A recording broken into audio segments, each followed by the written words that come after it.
Hey friend, please subscribe. 1 second for you. Big deal for me. I was 35 when the fire took my wife Lauren and our little boy. I was working nights at the frozen foods warehouse. Cold Dock 4 shift, forklifts screaming in reverse. Sirens cut through the air just past 2:58 a.m. I didn't know they were headed to my street till my supervisor came running, phone in hand, mouth flat. They said it started in the kitchen. Faulty wire, maybe. They said it was fast. I still hear the sirens in my sleep. The house was gone. I remember standing on the curb in my steel toes, wearing the stupid company Parker with Evan stitched on the front like a name could stop your world from collapsing. They let me through the tape, sat me down and said the words, "Nobody should ever have to hear." At the memorial, I didn't say a word, just stood there, suit too tight, jaw locked. That's when Pastor Grant walked up, shook my hand like I was a man, not a cautionary tale. He looked me in the eye and said, "Don't turn to the right or to the left." I nearly laughed in his face. I didn't need churchy riddles. I needed my family back. But he stuck around. He didn't flinch when I ignored him, didn't back off when I barked. He just said it again like a mechanic giving the same advice twice. "Keep walking, Evan Cole. Don't turn." Before we get into the story, share in the comments which city or country you're listening from. I'd love to see where everyone's tuning in from. Thanks, and let's continue. I started going to his Tuesday night support group a week later. Didn't talk, didn't pray, just sat in the back, drank burnt coffee, and stared at the carpet. Pastor Grant never pushed. Just nodded when I showed up, clapped me on the shoulder when I left. Half the reason I kept going was him. The other half was Kara Lauren's younger sister. She was at every group, checking in after leaving Tupperware on my porch, calling just enough to be annoying, but not so much. I snapped. She worked at the Hawthorne County Education Office as a custody coordinator, dealt messy families, knew when to shut up and let people sink or swim. Nights were the worst. Just me. A fridge that hummed too loud and baseboard heat that clicked like a metronome for grief. I kept 2 things on the shelf by the door: Lauren's old recipe box and our boy's blue toy truck. That's it.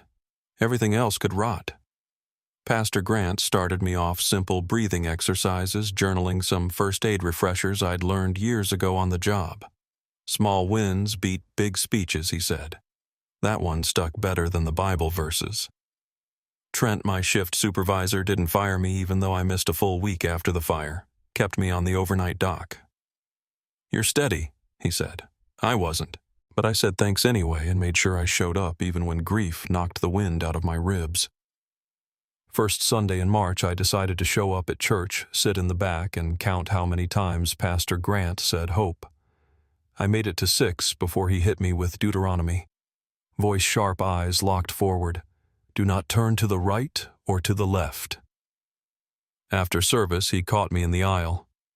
"Keep walking, Evan Cole," he said, clapped my shoulder once and left me standing there like I'd swallowed a nail. I took the back road home, same one I always took down under the Riverbend Bridge where Elm Creek runs low and the rocks shimmer like foil in the light. That's when I saw it. Hazard lights blinking up ahead. A beat-up sedan stopped crooked on the shoulder. Some guy hopped out, gray hoodie, dark jeans, carrying a wooden crate in both arms like he was running late for something bad. He walked straight to the rail and chucked it over like it was trash. Before my brain even caught up, my body slammed the brakes. I was out the door, boots off, and down the embankment without thinking twice. That's the exact second my life broke open again. I hauled the crate to shore and tore the lid free.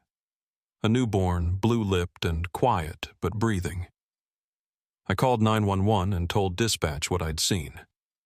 They patched me through to the hospital's on-call child welfare investigator, Aaron Blake, who told me to drive straight to St. Mercy Hospital Urgent Pediatrics and follow her sedan in.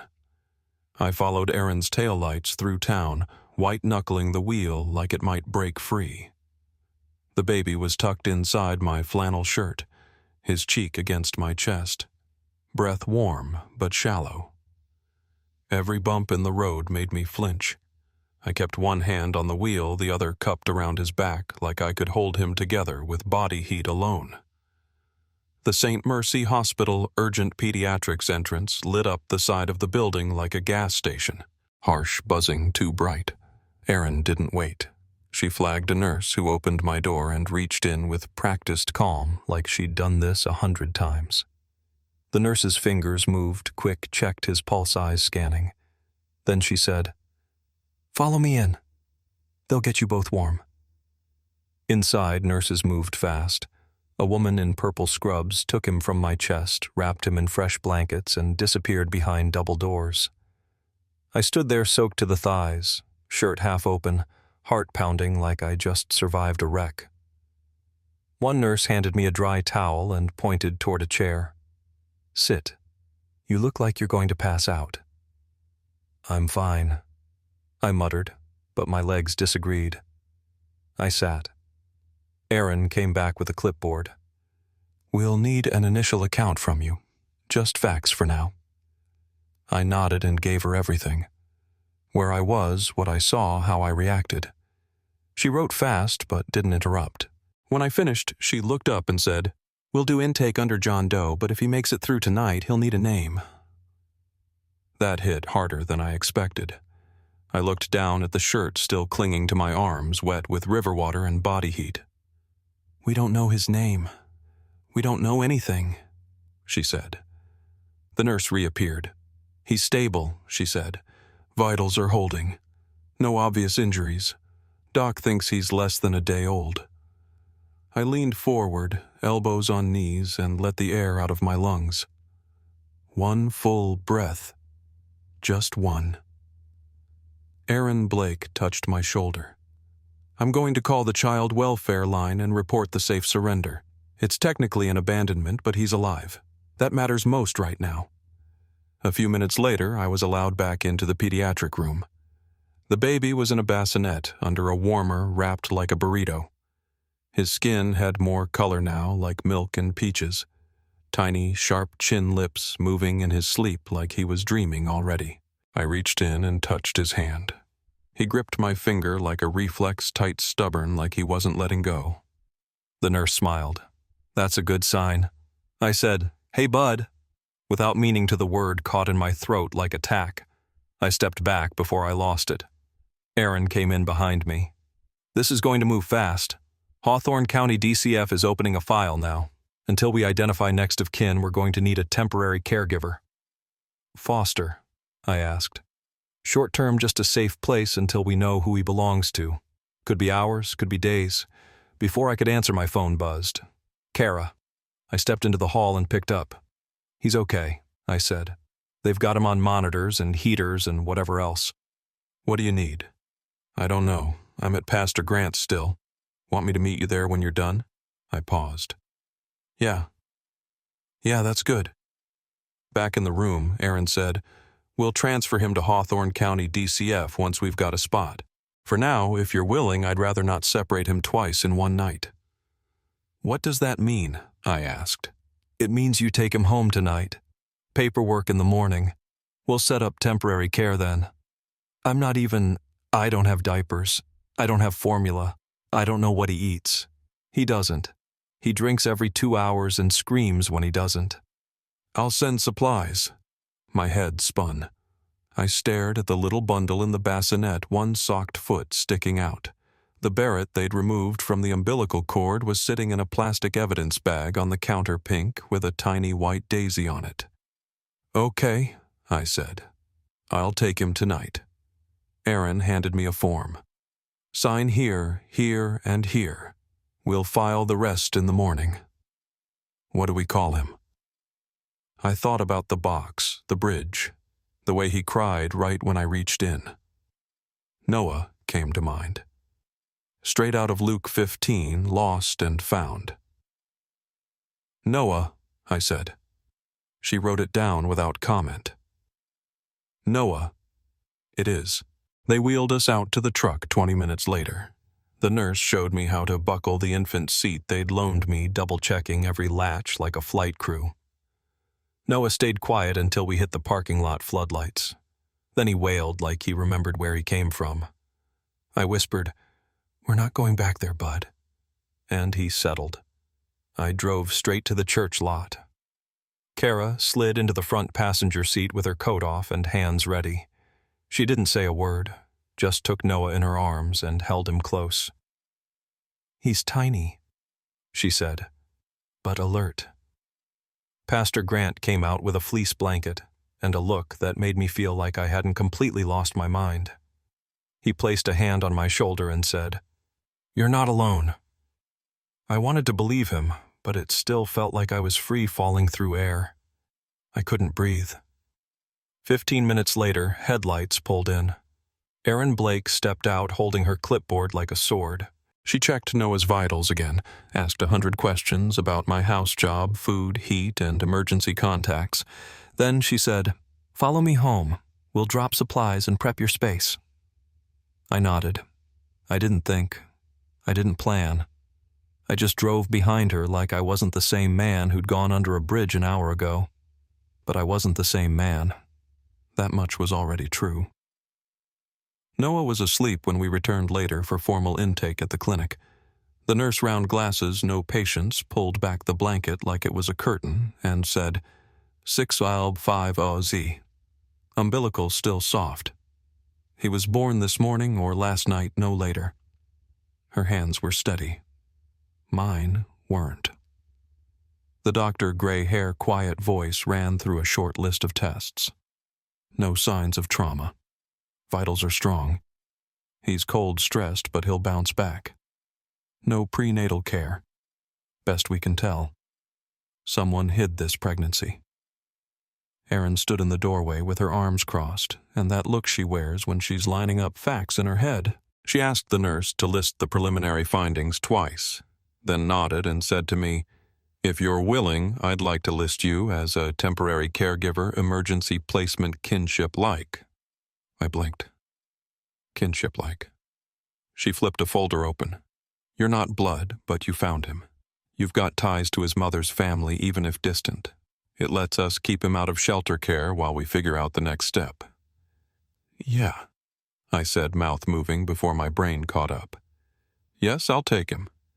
Erin didn't smile, just handed me a form and clicked her pen. "Initial term is 96 hours. After that, we reassess." The nurse reached for the chart and paused. "We'll use the name you gave at St. Mercy Hospital Urgent Pediatrics, Noah, unless you want to change it." "Keep Noah," I said. She wrote it down without blinking. Kara, leaning in the corner with her arms folded, raised one eyebrow like she wanted to argue but didn't. Then she said, "That fits." Pastor Grant must have been listening to one of us because my phone buzzed a minute later. Noah is good. Noah saw clearly. That stuck with me harder than it should have. The room got quiet until the door cracked open and a man stepped in like he already hated everyone in it. Sport coat, crooked tie, tired eyes. Detective Ramirez. He flashed a badge that had seen better days. "You the guy who found the baby?" he asked. I nodded. "Under the bridge just after noon." "Tell me everything. Start from the road, end with the river." I gave him the make of the sedan. Tan 4-door dented side panel. The guy had on a hoodie hood up white sneakers shorter than me. Skinny moved fast. That was all I had. "Plate?" Ramirez asked. "No plate, no front tag. Couldn't get the rear." He sighed, pulled out a notebook and jotted something. "Box wooden. Looked handmade. No latch. About 2 feet long. Heavy enough to float low." He looked up. "You touched it?" "Yeah." Pulled it in, opened it. Had to. He didn't argue. Just pulled out a swab kit and said, "We bagged it. We'll dust it and test the fibers." The clip that clamped the cord. "Where is it, Erin?" Blake pointed to the counter. "It's in the evidence bag." Ramirez picked it up like it was made of gold. Hair clip. Plastic from a dollar store if I had to bet. Might get lucky with prints. He left after 5 more questions, none of which had better answers. "We'll be in touch," he said. "This one's going to unravel fast." After he left, Erin leaned against the wall and crossed her arms again. "We're in sensitive territory. Safe haven laws protect newborn drop-offs, but only in legal spots, hospitals, police, fire stations, not creeks."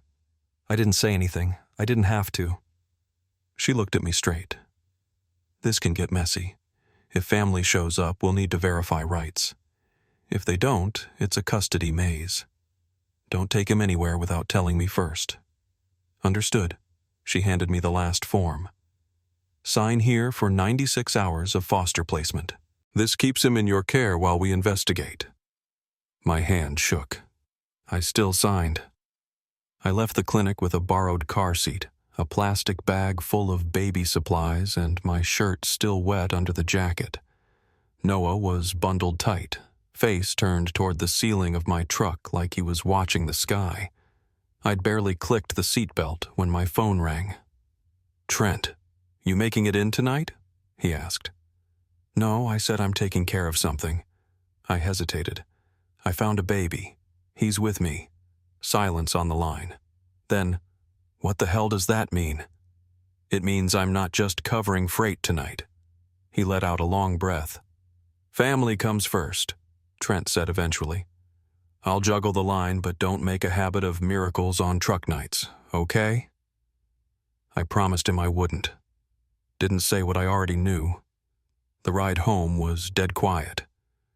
I didn't turn the radio on, just the tires humming against the road, Noah breathing soft in the back seat, and my hands clenched tighter than I'd like to admit. When we pulled into my driveway, I just sat there for a while. The porch light flickered like always. My neighbor's dog barked twice and gave up. Inside the fridge would still be humming, and the baseboard heat would still be clicking like time never stopped. But it had. I looked in the mirror at Noah. He was asleep, mouth open, hands balled into tiny fists like he was ready for a fight he hadn't even seen yet. That's when I knew I wasn't just helping. I wasn't just filling a gap until someone official showed up. I'd crossed a line, and there was no way I was stepping back over it. This boy wasn't mine, but I already knew I'd bleed to keep him breathing. I didn't sleep, just hovered around the bassinet like a guy watching a grenade that hadn't gone off. Noah breathed in soft puffs, his tiny chest rising like clockwork, while I vacuumed every corner of the living room at 2:00 a.m., like that was going to fix anything. I found dust under the couch I didn't even know I owned. Set a spare laundry basket near the couch, filled it with rolled towels, then swapped it out for a borrowed bassinet Kara had stashed in her garage from back when she helped with emergency placements. I boiled bottles I hadn't bought and wiped down every surface twice. It felt like prepping for a test I couldn't study for.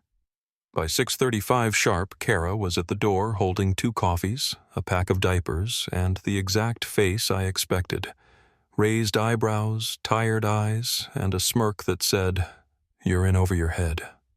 But I came anyway. "You clean like a man who's expecting a judge and Jesus," she said, stepping over the vacuum cord. "I don't know what I'm doing." No kidding. She walked straight to the kitchen and started unpacking supplies like she lived there. Wipes, burp cloths, bottles, formula samples, thermometer swaddles. "You need a baby bin," she said. "Everything in one spot, preferably not next to the hot sauce." Before I could argue, my phone rang. "Ramirez, get this," he said. "Transfer station worker Sharon, something calls in, says a guy came by yesterday and picked up a busted wooden crate.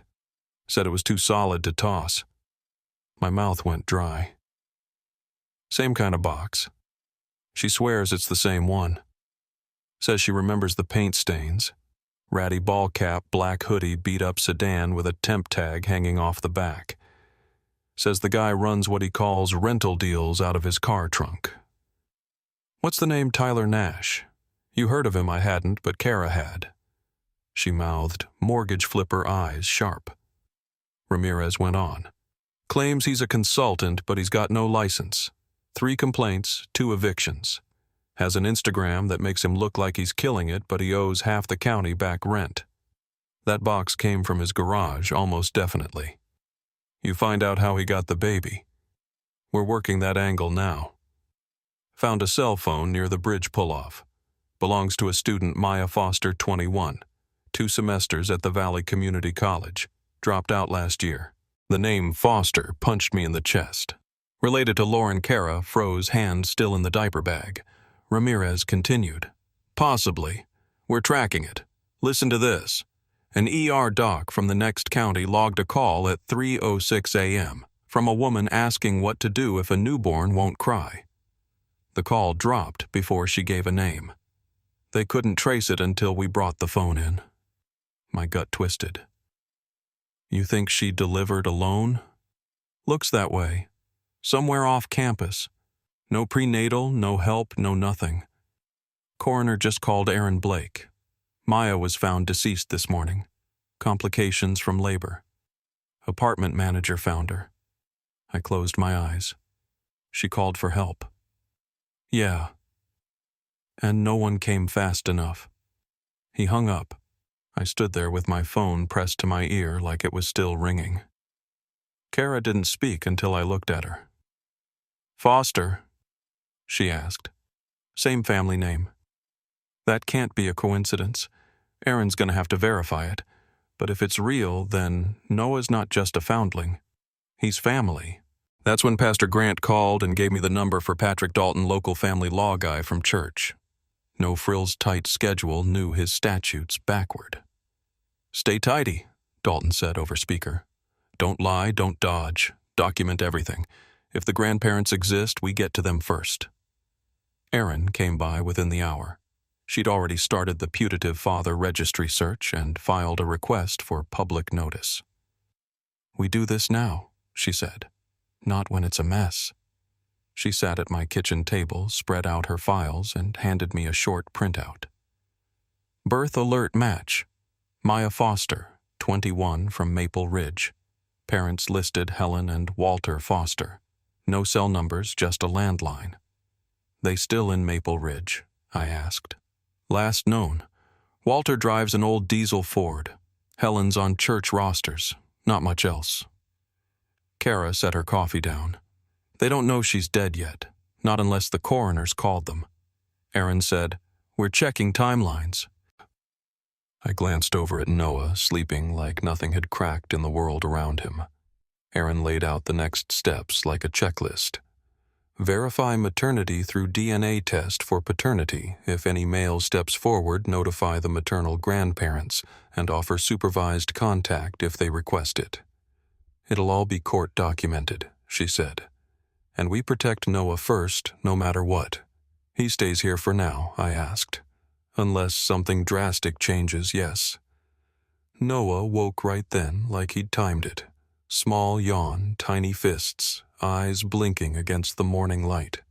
I stuck my finger in his palm and he gripped it like a mechanic with a stripped bolt. Wouldn't let go. Cara smiled barely. You're already ruined. Yeah, I said. Feels like it. Later that afternoon, I got another text from Trent. You've missed 2 nights. I'm getting heat. Right after that, a second text came in from Josh, a guy from my shift who always kept snacks in his locker like a scout leader. I'll cover Friday, man. I'll even bring size ones. Don't quit on us yet. I laughed. First real laugh since the river. Cara saw the screen and said, You're not doing this alone. Don't be dumb enough to try. I didn't argue. I was already past that line, way past it. Noah finally passed out in the bassinet arms overhead like he'd won something. I waited until I was sure he wasn't faking it, then slid on my boots and headed to the warehouse. Cara had him for a few hours, said she could shift her lunch and sneak him into a back room at the school. It's either that or I bring him into a math meeting, she said. He'll be the most qualified person there. Trent met me by the time clock arms folded, eyes locked on me like I was a late delivery. He wasn't sure it was worth signing for. You're late, he said. And I get it. You're dealing with a lot, but call me again. HR is going to come for both our throats. I'm not trying to disappear, I said. You're not trying hard not to either. Before I could explain, Josh walked by, tossed me a pack of wipes, and grinned. My sister had twins last year. She mailed me a box. You want formula samples too? I laughed, tucked the wipes into my lunch crate, and nodded. Might be the most useful thing I've gotten all week. I told you babies are expensive. Even their farts cost money. Trent wasn't done. You still on overnights? Not if you've got another option. He leaned against the wall. Show me you're not going to ghost. I might be able to swing a weekend day shift in receiving. It's slower but steadier. I'll take anything with daylight. I can't keep doing nights with a baby who thinks sleep is optional. He nodded once. Just enough to mean something. Prove it. I clocked in and headed for the dock. The place hadn't changed. Same busted pallet jack, same metal-on-metal screech from the freezer door, same drip under the HVAC that no one bothered to fix. I loaded frozen turkeys till my back barked and sweat soaked through my collar. Every break I checked my phone like a kid waiting on a prom date. Nothing from Ramirez. Nothing from Patrick Dalton. A thumbs up from Aaron Blake. That was it.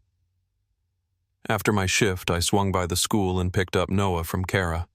She handed him over with a list of what he'd eaten, how long he'd slept, and a side eye that said I still looked like hell. You sterilized those bottles yet? She asked as we reached my driveway. Define sterilize. She didn't laugh. Just followed me inside, washed her hands, and set up a full crash course in Baby Care 101. You boil everything. Nipples, rings, caps, all of it. At least 5 minutes. And don't dry them with a towel. Air dry only. You're not going to give him the flu from a burp cloth, but don't push your luck. She labeled each bottle with a Sharpie and organized the drying rack like she was prepping a science lab. That night, Pastor Grant started something new. Called me at noon every day just to keep me centered. He didn't say much, just let me talk or not talk. Didn't matter. Sometimes we just sat there with the speakerphone between us and the sound of Noah gurgling in the background. You breathing? He'd ask. Yeah, I'd say. 1 minute at a time. That was usually enough. Around 9, I checked my voicemail and found a message from Sharon, the woman from the transfer station. I seen him take that box, honey, she said. Said he was moving past paperwork. That boy don't pay rent on time, but he sure knows how to sell a lie. You be careful now. I played it 3 times just to hear the certainty in her voice. She wasn't guessing. She knew it was him. I forwarded the audio to Ramirez and texted. She confirmed Tyler Nash had the box. Her words, not mine. No reply yet, but I knew it mattered. The next day, I showed up early to receiving. Helped an old guy named Frank restack a skid of canned corn and didn't screw anything up. By lunch, Trent caught me near the lockers. You look slightly less dead, he said. You serious about that day shift? As serious as a guy can be with a newborn and no idea what he's doing. Fine, we'll try you this weekend. 2 days. If you don't vanish, we'll keep talking. Thank you. Don't thank me. Just show up. Back home, Noah screamed through most of the evening. Kara swung by again with a new pacifier and an old trick. White noise from the dryer. Put the bassinet in the laundry room, she said. I swear it's like baby heroin. It worked. After she left, I sat on the couch in the blue TV glow with Noah asleep on my chest. His breath hitched now and then like he was remembering something bad, then settled. I wrapped my hand over his back and whispered, We're going to do this clean, buddy. No lies, no shortcuts. My phone buzzed. Patrick Dalton. I can meet Helen and Walter Thursday at 11 Hosho. Bring Kara if you want backup. I looked down at Noah. His fingers curled against my shirt, tiny but firm, like he thought he was anchoring us both. I replied, We'll be there. I didn't know what those 2 people would be like. Angry, grieving, maybe both, but they were his blood and I owed them the truth. Clean. Noah snored. I stared at the ceiling like it could answer something. Then I closed my eyes and let myself believe just for a second that maybe we had a shot. Thursday morning came quiet and gray. Noah was down for his second nap, and I was pacing like a man waiting on a firing squad. Kara sat on the edge of the couch holding a clipboard from Patrick Dalton with questions she said I might hear. Church finances, background, intentions. This isn't an interview, she said, but the tightness in her voice said otherwise. They lost a daughter. You're holding their grandson. It's complicated. Be honest, don't sugarcoat it. I nodded even though my palms were sweating through my flannel. When Helen and Walter Foster pulled into the lot, I recognized their truck before they got out. A two-tone Ford with one rusted fender and a crumpled tailgate. They stepped out wearing Sunday clothes like they'd just come from a funeral. He in a dark blazer that didn't quite fit his shoulders. She in a cream blouse with small pearl buttons. They looked up at my building like it might be a test. I opened the door before they knocked. Helen came in first, hands clutched tight around her purse strap. She looked at the pictures on my wall, the clean floors, the playmat near the couch, and then straight to the bassinet by the window. Her whole face shifted. Everything else fell away. "May I hold him?" she asked. I stepped aside and nodded. "Please."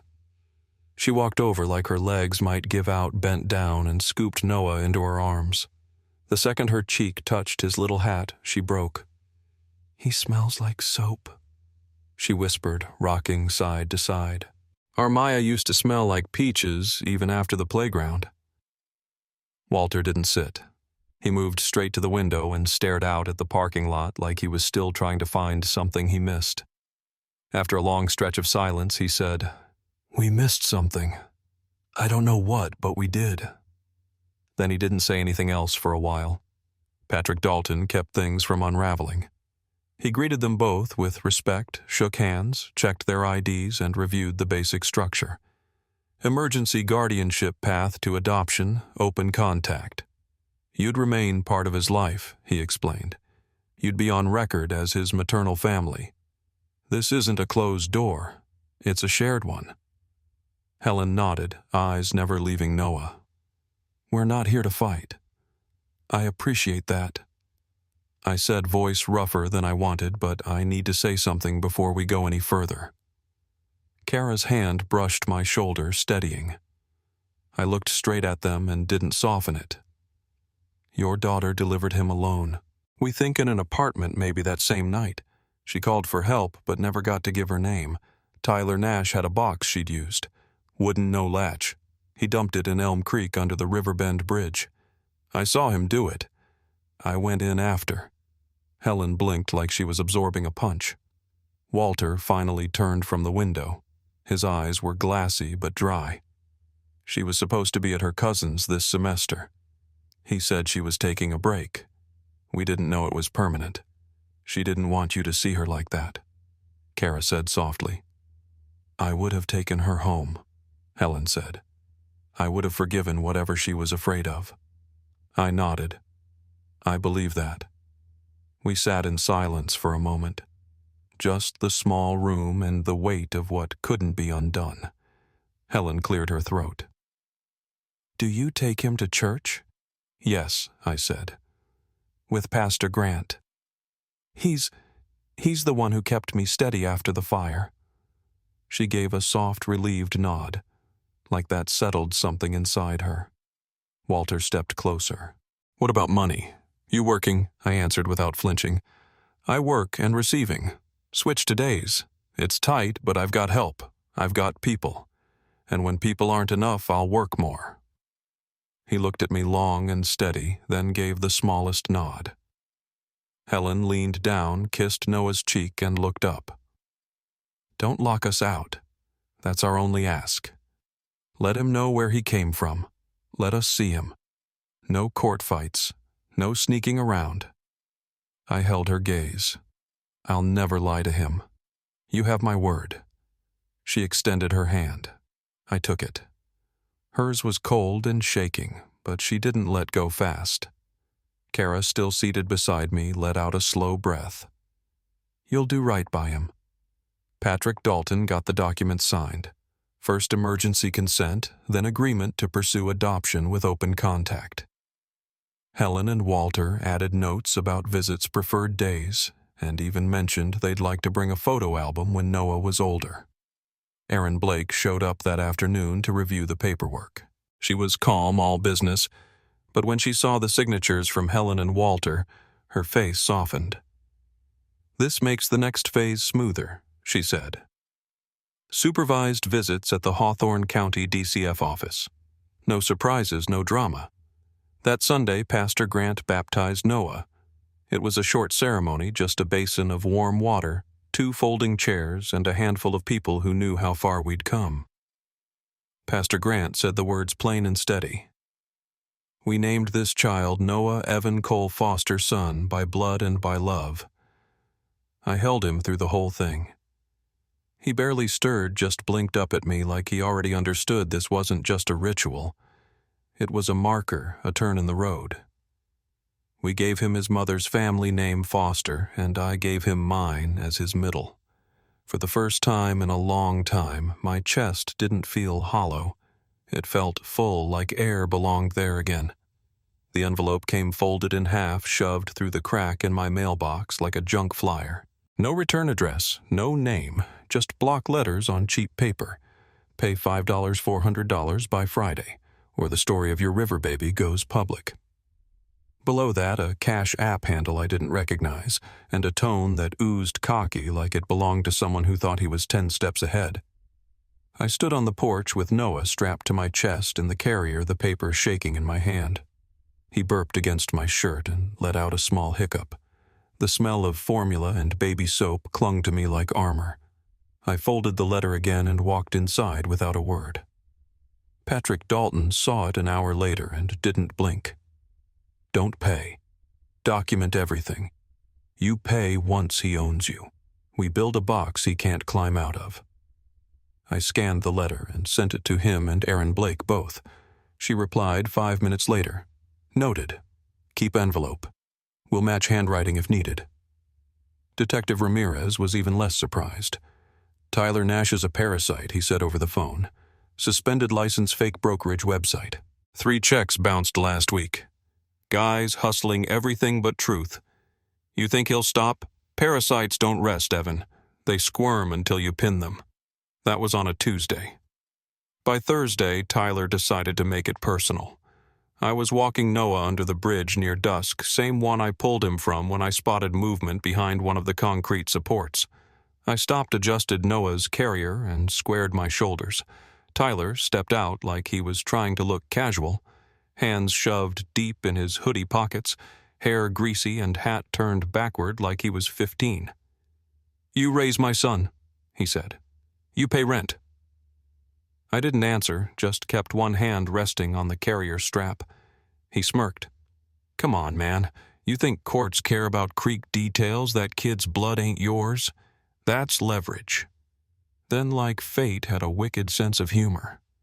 Reed pulled up in the mail truck. Same route, same slow crawl. He leaned out the driver's window and yelled, Cameras live, gents! You want to be famous? Keep standing there. Tyler flinched like he'd been burned. He backed off fast, mumbling something about legal action and just talking.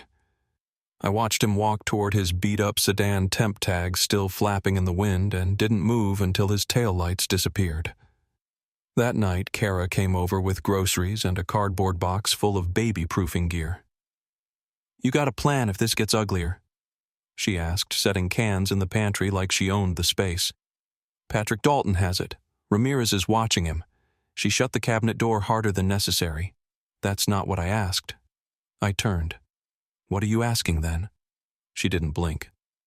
I'm asking if you're going to keep doing this like it's just your fight. I didn't answer. I didn't have to. She dropped the outlet covers on the counter and walked toward me. Let me in, Evan. You don't have to be the only one swinging. Noah cried from the other room. She went to him without waiting for permission. Next day at work, Trent called me into the office. He held up a write-up slip already signed. Last absence I can cover. He said, "You disappear again. It's not a warning. It's a firing." I nodded. Understood. Then he did the craziest thing. He pulled out a folded piece of paper and slid it across the desk. "Sister location over in Brookfield has a temporary day slot. It's short term, 3 weeks. You take it. You stay visible. That's all I'm asking. 2 towns over, you can swing it. And you look like Death Man. Take the shift. Stop bleeding out in front of my forklifts." I took the paper and nodded. "Thank you. Don't thank me. Just clock in." Back home, I told Erin Blake about the move, and she filed a relocation motion that same day. Judge signed off before noon. "Keep everything documented," she said. "This keeps us covered until finalization." The new place was quiet. 2-bedroom apartment tucked behind a struggling mall walking distance to a school with decent test scores and a daycare that didn't reek of sour milk. We moved in with 2 borrowed suitcases, 1 folding crib, and enough stress to crack concrete. Noah slept through the first night. I didn't. I kept staring at the hallway light spilling across the carpet, waiting for some knock that didn't come. I listened to the fridge hum like the old one back at the house, but this time it felt like silence with a purpose, not punishment. When I told Pastor Grant about the move, he didn't say much. Just leaned on his elbows and said, "Go straight through." That stuck. A few nights in, I caught myself dreaming. Not about fires or rivers or courts, just about being rested. About Noah laughing in the back seat. About Kara making fun of my off-brand cereal. Her laughing at my dumb jokes. That little line at the corner of her mouth when she smirks. I hated myself for liking it. Then I stopped hating it and just liked it. The thing was, Tyler Nash was still out there and he wasn't done yet. But I had Noah. I had paperwork. I had people. And for the first time since that siren split my life in half, I had a map. And I was walking it straight through. The first day on the new job, I held a ring of keys like it was a test I hadn't studied for. Riverside School District custodial crew. Day shift. Radios, locker codes, paper towels that jammed if you looked at them wrong. But it was quiet, structured, had a checklist with boxes I could actually finish. That mattered more than I thought it would. Noah's daycare was 3 blocks from my new place. We walked there every morning. Him bundled up in the stroller with a pacifier and a squeaky giraffe. Me drinking gas station coffee and checking my phone for texts from Patrick Dalton or Erin Blake. The staff learned my name quick. Ms. Porter liked stickers. Mr. Bennett didn't like talking before 9. Noah liked both of them just fine. Kara got transferred to regional custody coordinator now. Somehow her new office ended up 2 buildings over from mine. We didn't plan it. It just worked out that way. Twice a week, she met me in the parking lot and we ate in her car. Case files in the back seat, casseroles on our laps. "You still cooking like Grief's your sous chef?" I asked one Thursday, chewing on some kind of pasta bake with too much garlic and not enough regret. She smirked. "Says the man whose dinner last week was animal crackers and string cheese." I'm refining my system. Sure, call it that. That same night, Noah babbled at the phone screen while Helen and Walter FaceTimed from their kitchen in Maple Ridge.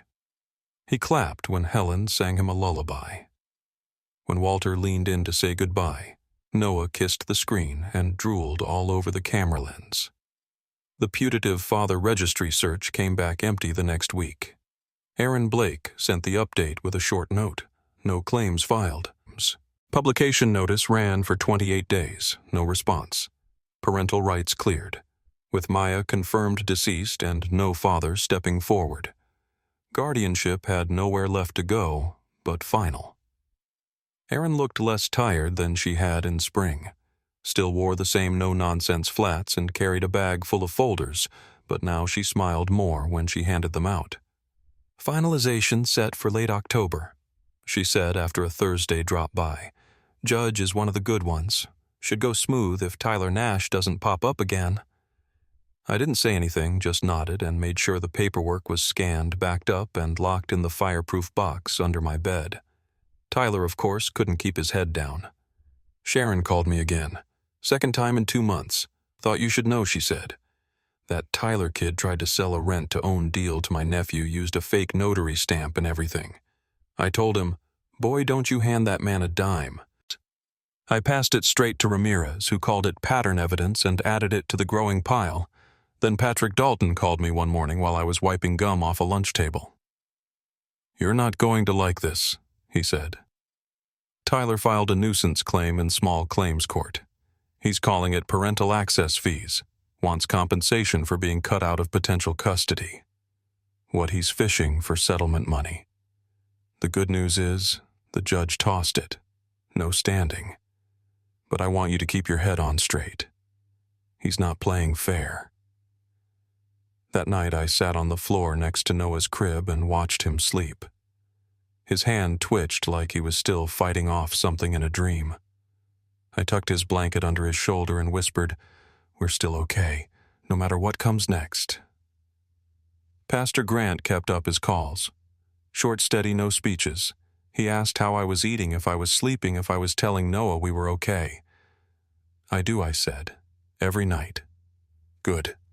Say it until it's true. I think it is." Even better, the mall near our new place had a quiet vibe.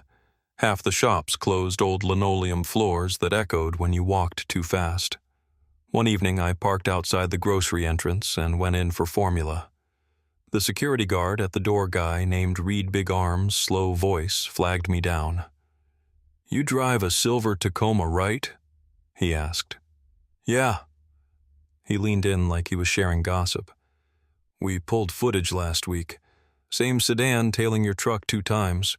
Once Monday, once Thursday. Looked like that guy from the flyer Patrick Dalton gave us, Tyler Nash." He nodded.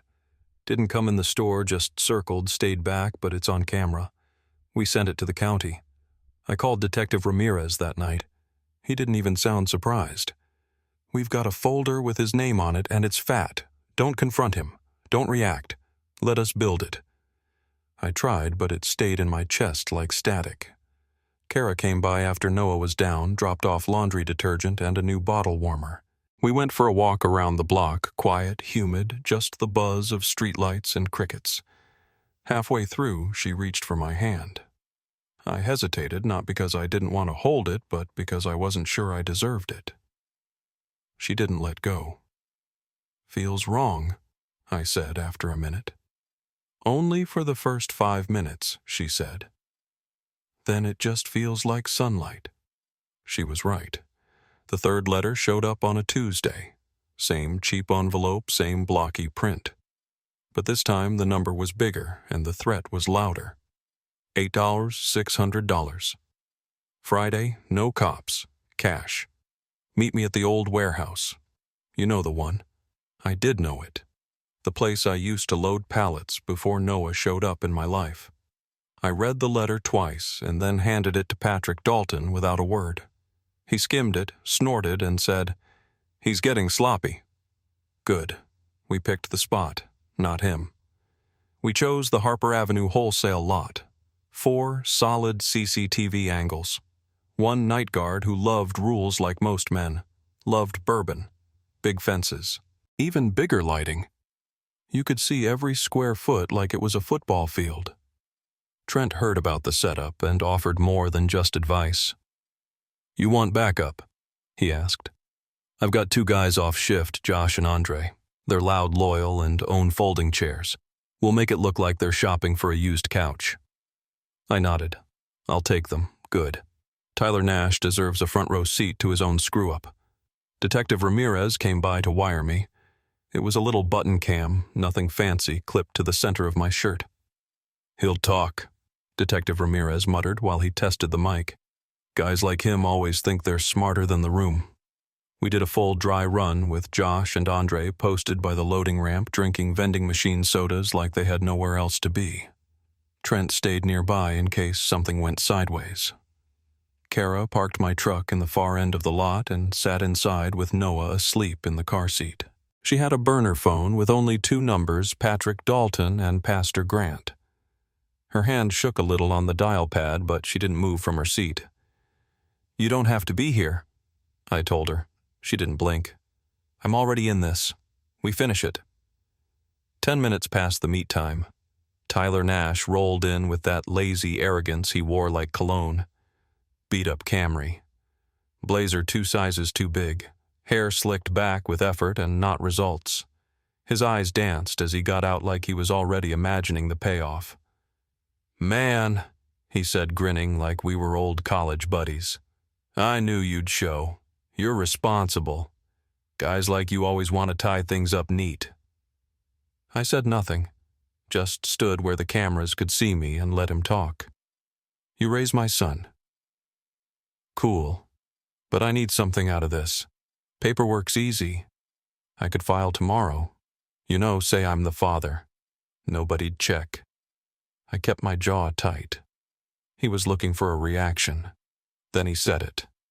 "I put him in that water 'cause I panicked. I ain't his dad. Nobody told me to. I just couldn't think." His voice cracked. Not from guilt, just pressure. And then, like God wanted one more exclamation point guard, Tony stepped out of the booth, stretched, and hollered like we were at a baseball game. "Cameras caught it, fellas. Keep going. This is good stuff." Tyler twitched. I saw it in his shoulders. "You're done," I said, voice flat. He laughed like I'd told the world's worst joke. "You ain't even got the envelope, man. Don't waste my time." He reached forward, maybe expecting to snatch cash or scare me. Either way, he didn't get far. Detective Ramirez and his partner rounded the back of a parked Chevy Tahoe like stage hands pulling a curtain. Guns, holstered vests on badges out. Tyler froze. Then he ran. Made it 4 steps before his bootlace caught a crack in the pavement and he hit the ground like a sack of bricks.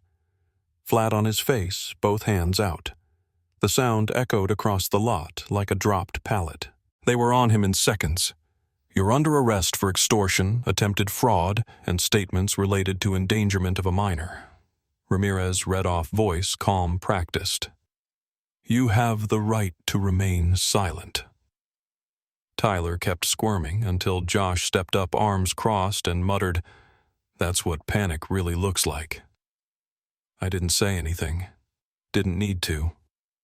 Andre offered me a bottle of water and clapped me on the back. Damn good show, man. It should have felt like victory. Instead, I stood there while Tyler got cuffed, and I felt hollow and full at the same time like a storm had finally passed, but left dents behind I hadn't noticed until everything went quiet. Noah was still asleep when I climbed into the truck. Kara held my hand the whole way home. Neither of us said a word. The adoption hearing took 45 minutes start to finish. I sat at a plain wooden table tie, tight hands steady. Noah in a little navy button-down that Kara ironed that morning while I paced the kitchen.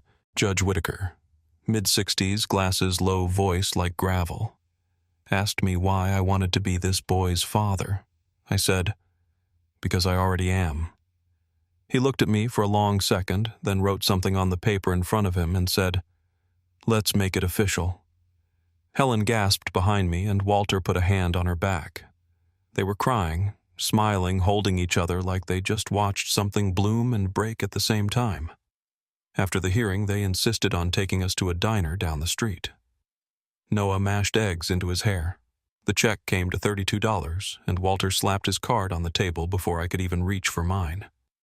"You've already paid more than enough," he said. Back in the courthouse lobby, Pastor Grant pulled me in for a hug and held it longer than usual. When he stepped back, he said it again, steady and sure. "Don't turn to the right or to the left." I looked him straight in the eye. I finally know what that means. He smiled like a man who knew I meant it. Patrick Dalton filed the final batch of papers before we even left the building. Guardianship, closed adoption, recorded protective order approved. The victim's statement I'd written was stapled to the file. Tyler Nash's public defender didn't even argue.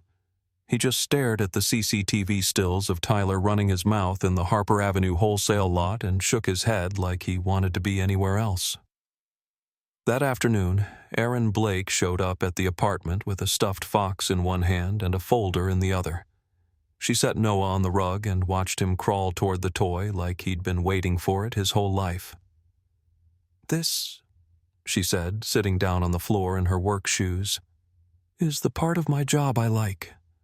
I offered her coffee. She declined, but not fast. Trent called that evening. "Just wanted to say we filled your old slot. No hard feelings. You found your lane." "Yeah," I said. "Day shift saving my life." He paused. "You ever need hours, you call me. Doesn't matter what department." "Appreciate that." That weekend, we took Noah to the quiet mall, the one with the clunky little train that runs circles around the food court. I bought him 4 rides. He screamed when it stopped, then clapped like he'd just conquered a mountain. Kara and I sat on the bench watching him bounce in his seat, one hand on my knee and the other holding a juice box like she was in charge of snack detail. The way she looked at him, steady soft, but never pitying, told me everything I hadn't figured out how to say yet. That night, after Noah was down and the place was still, we sat out on the porch. The air was warm, quiet, street lamp buzz, no tension left in my shoulders. Just tired in a different way. I didn't rehearse it. I just turned to her and asked, "You think someday you'd want to marry me once the dust actually settles?"